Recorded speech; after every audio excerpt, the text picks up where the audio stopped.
So, what's currently going on with the ELF?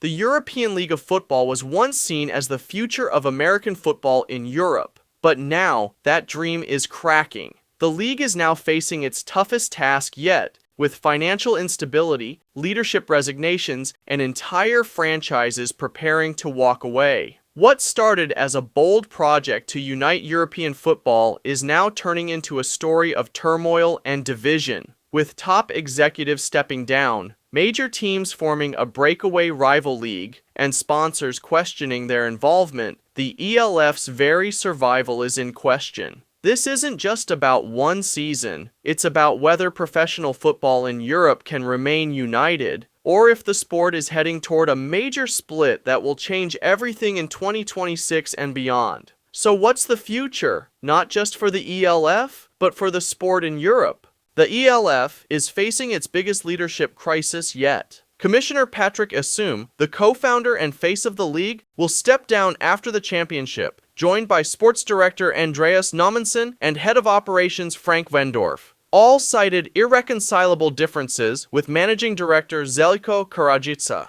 For months, disputes over finances and vision had been simmering. Former Berlin Thunder executive Björn Werner revealed personal losses of more than 500,000 euros, fueling claims of financial mismanagement. Assume's exit is especially damaging. More than commissioner, he was the league's architect, and one of the reasons that American football's popularity in Europe has surged. Without him, the ELF loses its voice and credibility. To stabilize, the league appointed veteran executive Ingo Schiller as co-CEO and CFO, but his start was rocky. According to the Hamburger Abendblatt, Schiller was removed only 5 minutes into a video call with team representatives after failing to answer basic questions on finances and revenue sharing. One participant called his appearance disastrous. Rather than easing tensions, the incident has strengthened momentum for a breakaway movement planning a rival launch in 2026. The ELF's survival now depends on whether Schiller can quickly restore trust, or risk losing the league's future altogether.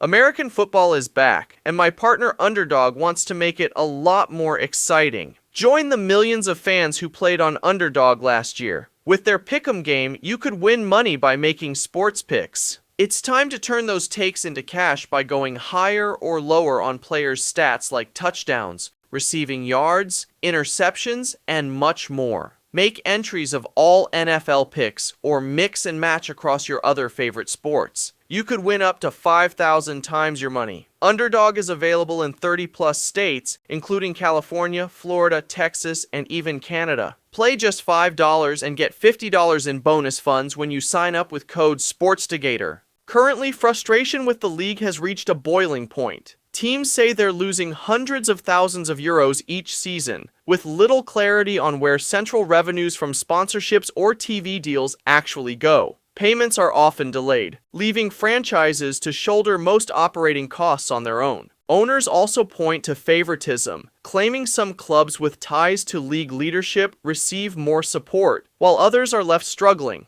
After 5 years, many argue that poor standards, rushed expansion, and stalled communication can't be excused as growing pains anymore. The instability has already shown itself. In 2023, the Leipzig Kings collapsed mid-season after a denied loan request, and the Barcelona Dragons later followed a similar path, clear signs of the league's fragile foundation. Even with leadership changes in 2025, trust in the ELF is at an all-time low, and franchises are openly questioning whether the league can provide a sustainable future. Money problems are at the heart of the European League of Football's crisis in 2025. Players, coaches, and staff have reported delayed or unpaid salaries, while franchises struggle to cover stadium rent and basic operating costs. The league's own account showed losses of 1.5 million euros in both 2021 and 2022, with deficits only growing as expansion costs outpaced revenue. Some teams have even relied on emergency loans or last-minute investors just to make payroll, underscoring how unstable the system has become. Stadium and service providers have also raised complaints of unpaid bills, while teams dropping out mid-season has disrupted schedules and damaged credibility. At the core is a broken revenue model. the league controls central income, but franchises carry most of the costs. The result is mounting debt, frustrated owners, and a collapse in trust. Unpaid salaries, overdue stadium fees, and growing losses aren't just red flags, they're existential threats. Without urgent reform, the ELF's future beyond 2025 looks increasingly uncertain. The ELF grew too quickly for its own good. In just a few years, the league jumped from 8 teams in 2021 to 17 by 2023, before shrinking back to 16 in 2025. That rapid expansion created instability instead of strength. New teams were admitted without proper financial checks or support systems, leaving many franchises unable to cover costs. This led to insolvencies, withdrawals, or suspended operations. Teams like the Istanbul Rams lasted just one season. The Leipzig Kings folded mid-season in 2023 after a denied loan request. The Helvetic Guards disappeared after a year, and the Barcelona Dragons shut down after 2024. Even the Milano Seamen are on hiatus. By admitting teams without proper safeguards, the league overstretched resources, reduced standards, and lost fan and investor confidence. Expansion should have been gradual, building stability first, rather than chasing rapid growth that left the ELF vulnerable.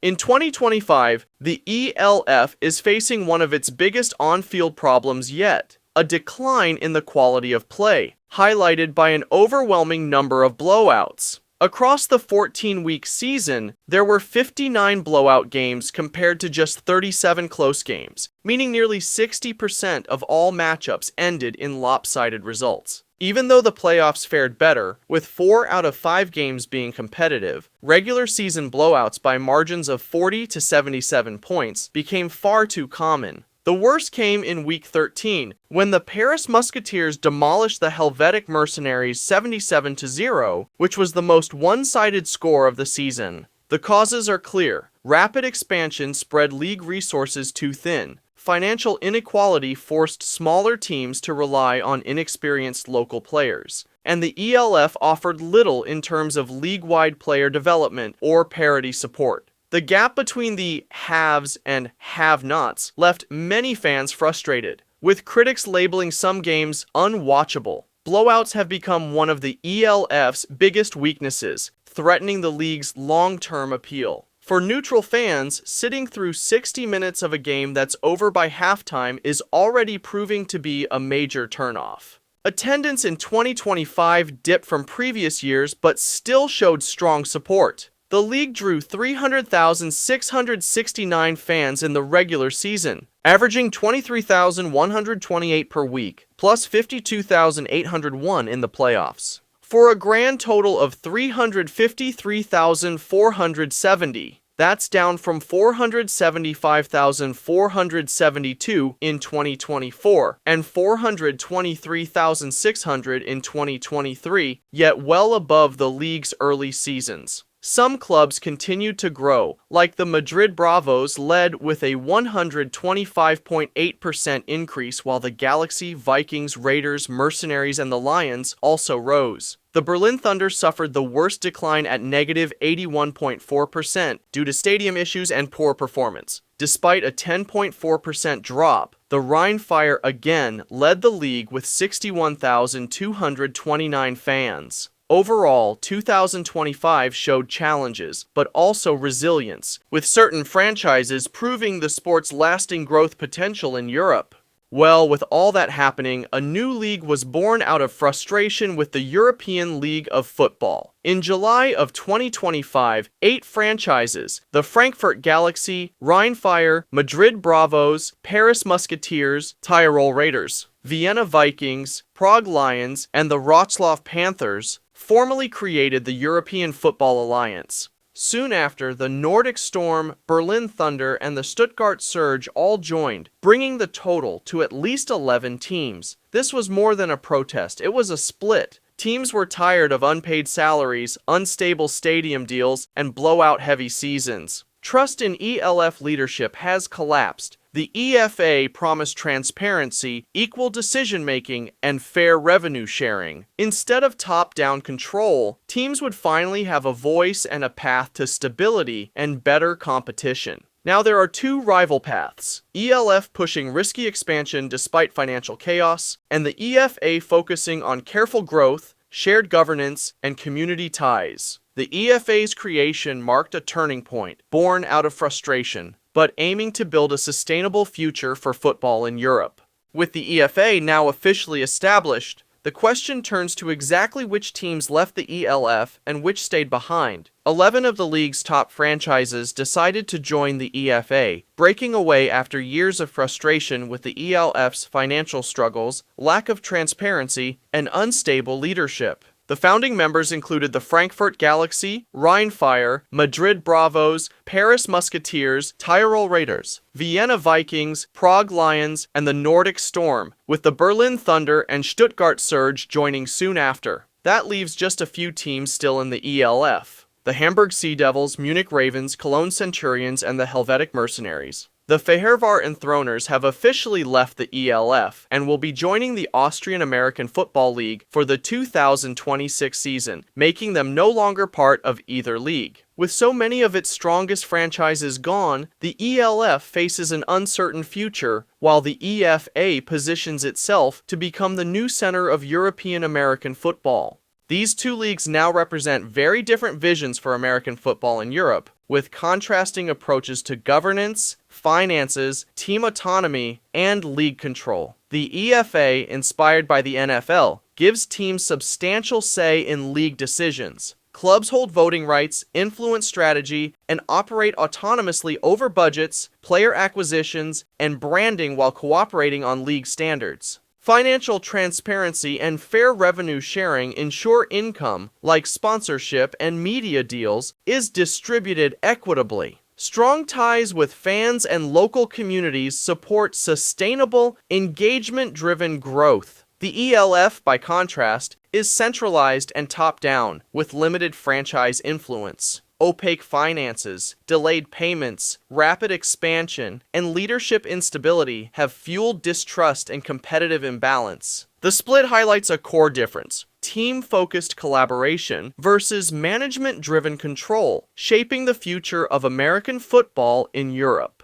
The split between the EFA and ELF highlights a critical challenge: brand recognition. The European League of Football is already an established name familiar to fans, sponsors, and media. While the EFA may bring structural improvements and transparency, it lacks the recognition and trust the ELF has built over years. Fans could hesitate to buy tickets, merchandise, or subscriptions, and sponsors may be wary of investing in an unproven brand. Keeping the ELF name allows the sport to leverage its existing reputation while implementing EFA-inspired reforms, better governance, financial transparency, and franchise empowerment. This approach maintains continuity, retains fan loyalty, and reassures sponsors and media that the league is credible and stable. A new league may seem fresh, but without the visibility and trust of the ELF brand, growth and engagement could be slower, and long-term uncertainty higher. Even if trust in the ELF has waned, the nameplate is still more recognizable and potentially more reliable than starting a completely new league. Launching a new brand risks competing with the ELF and leaving both leagues unstable. By reforming under the ELF nameplate with EFA principles, the league signals to fans, teams, and owners that it acknowledges past mistakes and is committed to improvement. This strategy combines brand recognition with sustainable governance, avoiding the uncertainty of a brand new venture while building a stronger, modernized league.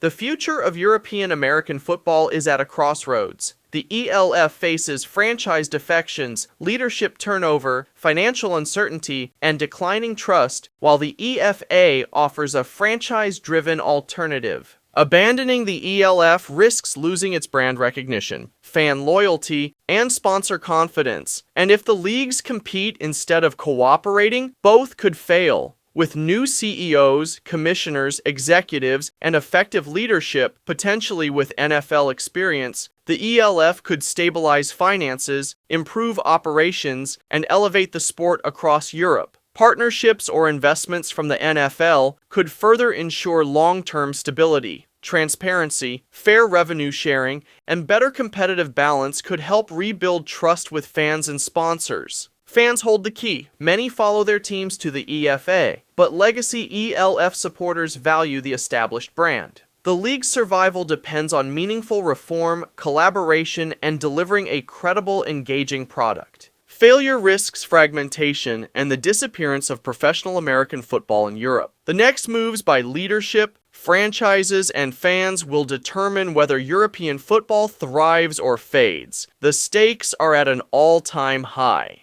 So that's my take on what these two leagues should do. Don't forget to like, subscribe, and please share this video. For more content and much more, please click up here to dive into more videos. And thank you so much for watching. Your support is really appreciated. I'm SportsGator, and I'll catch you guys next time. Until then, keep loving sports. And this is Cooper, by the way.